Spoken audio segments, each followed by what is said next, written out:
So today I'm going to share with you my biggest catastrophe, and you're going to learn how I turned it around and how you can make a plan for that too. So listen carefully. Back in San Francisco, when I did my biggest party ever, I had invested over $100,000, planned it for 6 months, and it was going to be my biggest party ever, and with over 5,000 people for a Halloween party, which it was a biggest party ever for me. However, I had the biggest disaster also happen for me. Let me tell you what happened. We had planned everything meticulously, going through with organizing a Halloween party at San Francisco City Hall.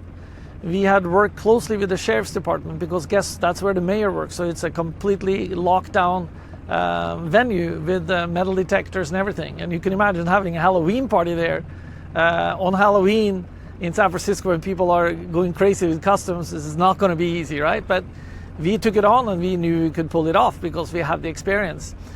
So we had carefully gone through all the entrances, we checked off with the fire marshal and checked off with the Sheriff's Department because they have their own Sheriff's Department at the venue. And he had checked everything off. We had done the walkthrough and everything that same day as well, obviously weeks in advance, but the same day we did the walkthrough, everything checked off. He actually happens to go away that night to Dallas, Texas for some kind of a business thing. So when we came down there to go through to set up everything on it, actually most of it was set up during the day. We come there probably 2 or 3 hours before the party. We found out that he was gone and there was a new sheriff in charge, and I'm not going to say her name, but she was something. And she says, we can't do what you're thinking about doing. And I said, what are you talking about? Everything's checked off.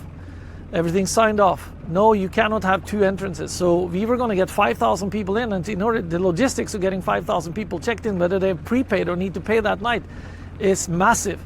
And we had planned it to the T. We had like 6 different entrances and one on the opposite side of the building with 50% of the entrances there. Guess what this woman does? I'm going to use that word.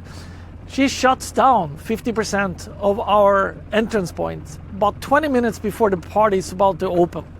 And we were going, no way. So we called the event planner at City Hall, the one we had worked with for over 6 months. She came down, could not change her mind. She just took charge and said, we cannot do this, even though it was signed off. So you can imagine the nightmare. Guess what happened? People, I wouldn't say started rioting, but you can imagine people had rented costumes, maybe have gotten babysitters, some, because we had some in a little bit older group as well. They had maybe gone out to dinner first or booked a hotel. Some people would fly in from Las Vegas and LA and all over the place to come to our parties. And they had invested a lot of money and effort to come to our parties because we had a hell of a reputation to do the best parties in the town. So what happened is that they almost started rioting. And when people couldn't get in or had to wait an hour or 2 to get in, that's unacceptable, right? So things started going wrong inside the venue.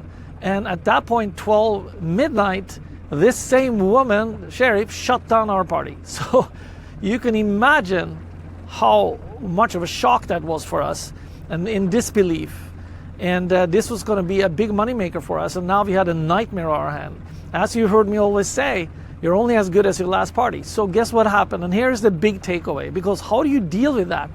And we learned something. Actually, we had experience from before, not anything like that, but where we had to deal with emergencies and deal with unhappy customers. So what we basically did, I just wanted to switch hands here, but I'm not going to do that. So what we did, we got tons and tons of emails of people requesting refunds, and were yelling at us, and people get very nasty, and this is my point here. People get very nasty when it comes to email and, I'm just going to hold this a little better, when it comes to email and text messaging. So one thing I learned, and I actually started doing, I refused to answer anyone that sent me an email or a text message. I said, call me. And my business partner and I, for 3 weeks, phone calls, boom, boom, boom. Because guess what? When you deal with somebody on the phone, then they deal with you as a person. obviously some people were nasty to us, but we just had to learn to calm down and realize, hey, it's our fault. How can we make it up for you? What's the best scenario? Do you want the money back? You can do that.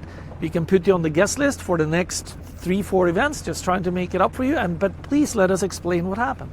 So we got to tell the story. But if you do this in an email or a text message, you will not come across the same way. And statistically, if you write an email to somebody when you are complaining or you're in some kind of a conflict, that will be perceived 67% more severe or more heavy, I forget exactly how you say that, than your intention is. So they add more, 67% more is what they've studied.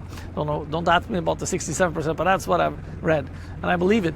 So I knew not to answer those emails. So if you have a disaster, if you have an upset customer, it takes only one customer, call them, have them call you or meet with them, whatever it takes.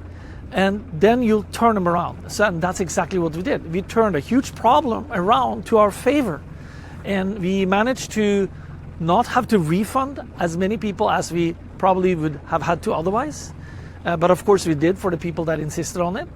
And on top of that, we gave them more free stuff to VIP entrance, complimentary drinks for our next party, all kinds of things we did, just to make sure we don't lose our face and reputation. And they also understood the problem we faced. When we got to explain this to them, they actually stood. So that is the big takeaway.